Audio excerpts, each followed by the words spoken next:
शेख हसीना के बांग्लादेश छोड़ने के बाद जो तस्वीर निकल कर सामने आ रही हैं, वो न केवल सोचने पर मजबूर कर देती हैं, बल्कि ये भी बताती हैं कि जब किसी तानाशाह के सत्ता का नशा उतरता है, तब उसे अपने ही वतन में 2 गज ज़मीन सुरक्षित नहीं मिलती, जहां वो मुसीबत के समय में पनाह ले सके।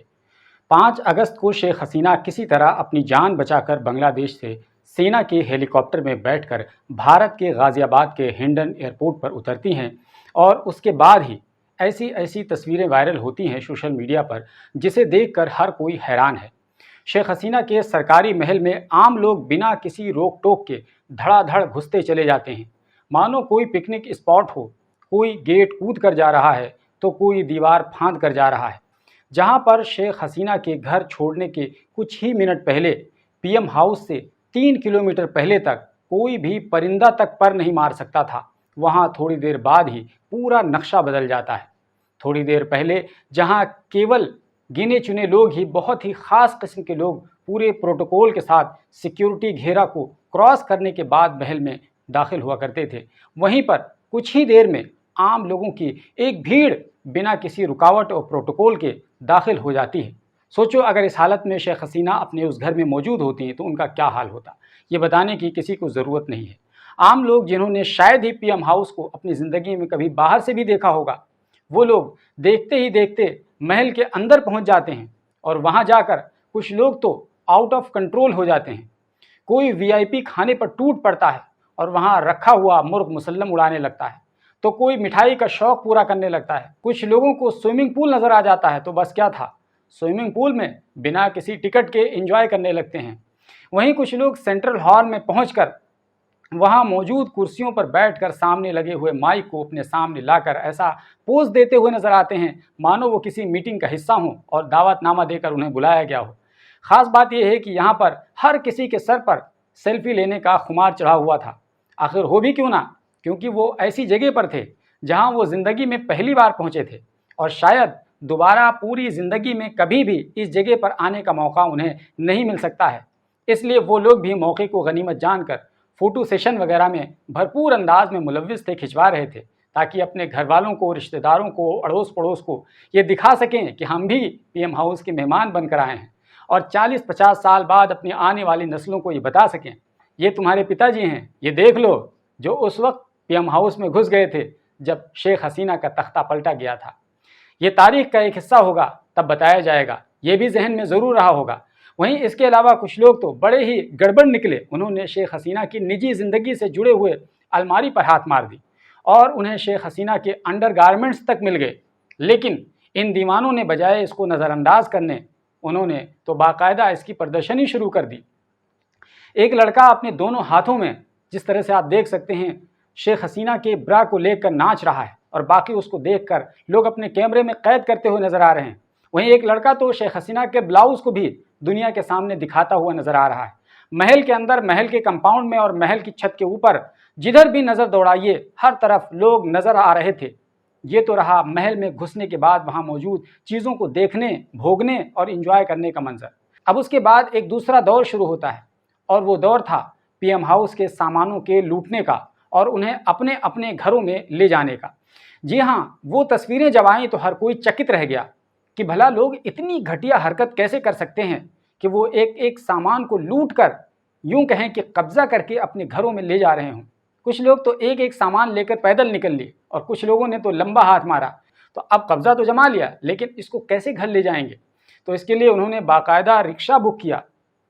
सोचिए, उस पर लाद कर ले जाया गया और जिस समय लोग इन सामानों को ले जा रहे थे, उन्हें इस पर गर्व महसूस हो रहा था, जिसको उनके बॉडी लैंग्वेज और चेहरों से आसानी के साथ पढ़ा और देखा, समझा जा सकता था। इसके अलावा कुछ तस्वीरें ऐसी भी सामने आईं जहां लोगों ने बीच सड़क पर शुक्राने की 2 रकत नमाज अदा की और ये बताने की कोशिश की कि उन्हें शेख हसीना से राहत मिल चुकी है, एक तानाशाह से उन्हें निजात मिल चुकी है। लोगों को शेख हसीना के देश छोड़ने पर कितनी खुशी हुई थी, उसको एक लड़की ने अपने अंदाज में किस तरीके से बताया है, आप भी सुन लीजिए। This is how the country behaves when we are not under an autocratic leadership anymore. Hasina has fled the country. ये तो एक लड़की के जज्बात थे, लेकिन यही जज्बात कमोबेश बांग्लादेश के अक्सर लोगों के थे। बीते 15 सालों में शेख हसीना से लोग परेशान हो चुके थे, ऊब चुके थे। शुरू शुरू में शेख हसीना ने बांग्लादेश को तरक्की की बुलंदी पर ज़रूर पहुंचाया, लेकिन धीरे धीरे वो जनता से कटती चली गई और कब एक तानाशाह बन गई उन्हें भी इस बात का अंदाज़ा नहीं हो सका। आम लोग तो अपनी जगह पर नाराज़ थे ही, फौज भी उनके तानाशाही रवैये से कम आक्रोशित नहीं थी।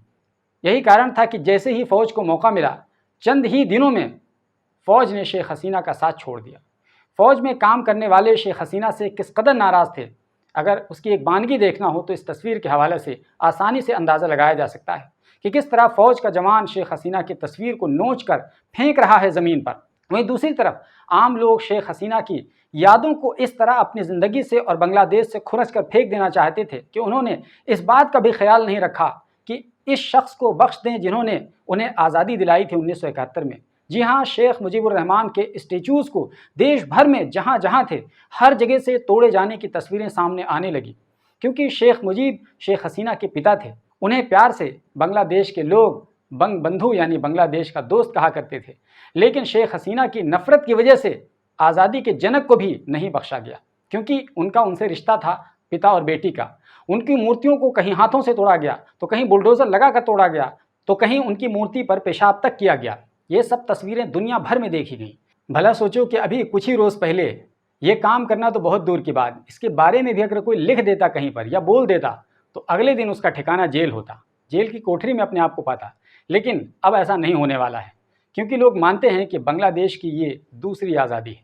पहली आज़ादी 1971 में मिली थी जो पाकिस्तान से ली गई थी, और दूसरी आज़ादी 2024 में ली गई है।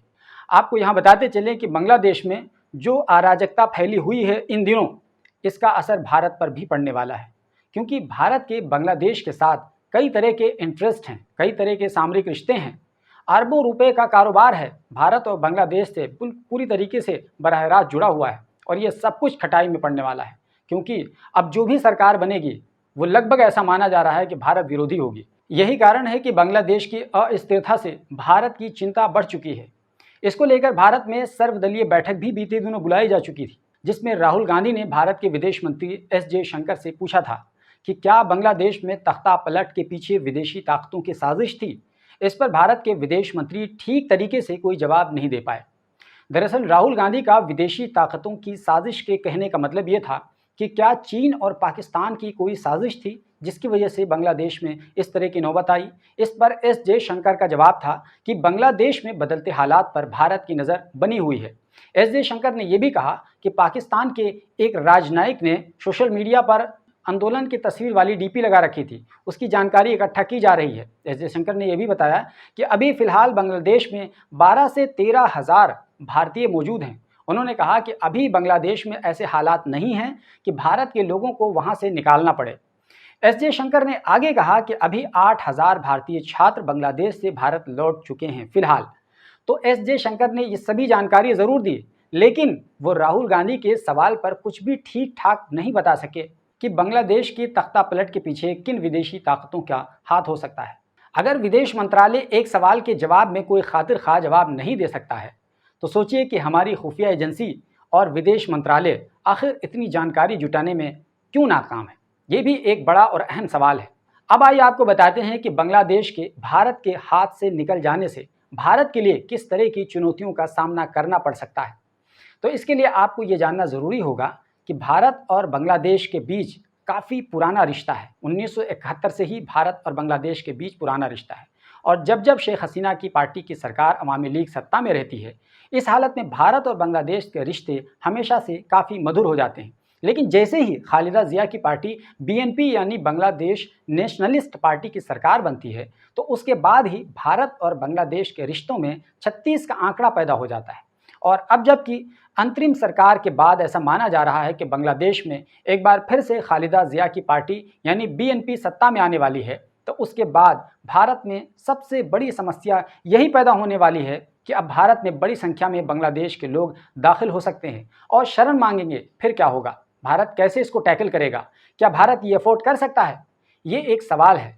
और अगली समस्या ये होगी कि अरबों रुपए का दोनों देशों का कारोबार ठप पड़ जाएगा, जिसका असर भारत की इकोनॉमी पर सीधे तौर पर पड़ेगा। उसके अलावा एक बड़ी समस्या ये भी है कि बांग्लादेश में रहने वाले हिंदू जो कि वहाँ माइनॉरिटीज़ में हैं, उनके लिए ख़तरा पैदा हो जाएगा। जैसा कि अभी देखने को मिल रहा है कि किस तरह एक इस्कॉन मंदिर को उपद्रवियों ने जला डाला है। हालांकि ये भी तस्वीर देखने को मिली कि जहां मंदिर की हिफाजत के लिए लोग पहरा भी देते हुए नजर आए और मस्जिदों के लाउड स्पीकर से ऐलान भी किए जा रहे हैं कि अल्पसंख्यकों को निशाना न बनाया जाए। लेकिन अगर सोचो सरकारी सतह पर हिंदुओं के खिलाफ माहौल बांग्लादेश में बन जाएगा तो लोग कब तक पहरा देंगे और कब तक बचाएंगे। वहीं माहौल को ख़राब करने में अफवाहों और फेक न्यूज़ का भी कम रोल नहीं होता है। एक फेक न्यूज़ अभी भी तैर रही है कि बांग्लादेश के हिंदू क्रिकेटर का घर जला दिया गया, जबकि सच्चाई ये है कि ये घर जो जलाया गया है वो किसी हिंदू क्रिकेटर का नहीं है बल्कि एक मुस्लिम क्रिकेटर का है और वो बांग्लादेश के क्रिकेट टीम के पूर्व कप्तान रह चुके हैं। उनका नाम मुशर्रफ मुर्तज़ा है। ये उनका घर है। लेकिन फेक न्यूज़ फैलाने वालों से कितना कोई बचेगा। दोस्तों, आखिर में ये कहना चाहता हूँ कि भारत को जो सबसे बड़ा नुकसान होने वाला है वो ये होगा कि भारत के अपने लगभग सभी पड़ोसी देशों से ताल्लुकात ख़राब हो चुके हैं।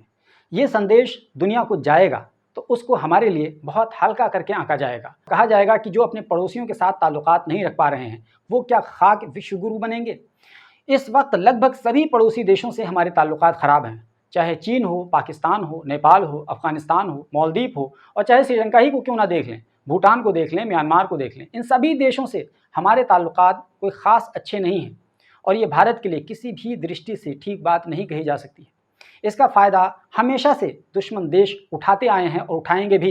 इसमें कोई कोर कसर नहीं छोड़ेंगे। आप बनते रहिए विश्वगुरु। अपने मुंह मियाँ मिट्ठू बनने में कोई टैक्स थोड़ी ना देना पड़ता है। आपका सीना 56 इंच का है या 36 इंच का है, दुनिया ये नापने के लिए नहीं आएगी। दुनिया ये देखेगी कि आपके पड़ोसी आपके बारे में क्या सोचते हैं, क्या कहते हैं। सबसे बड़ी बात यही है और सच्चाई यही है कि भारत की विदेश नीति इस मामले में नाकाम साबित हुई है और ये बात भारत के लिए बहुत ही ज़्यादा चिंताजनक है। भारत को कम से कम संजीदगी से इस बात पर सोचना चाहिए कि आखिर हमारे पड़ोसी देश हमसे इतने ज़्यादा खफा क्यों हैं। हमारी विदेश नीति में कुछ कमी तो नहीं है। ये भारत के प्रधानमंत्री को, विदेश मंत्री को और भारत की सरकार को कम से कम इतना सोचना पड़ेगा कि हमारे अंदर आखिर में क्या कमी है। अपने अंदर झांकना पड़ेगा।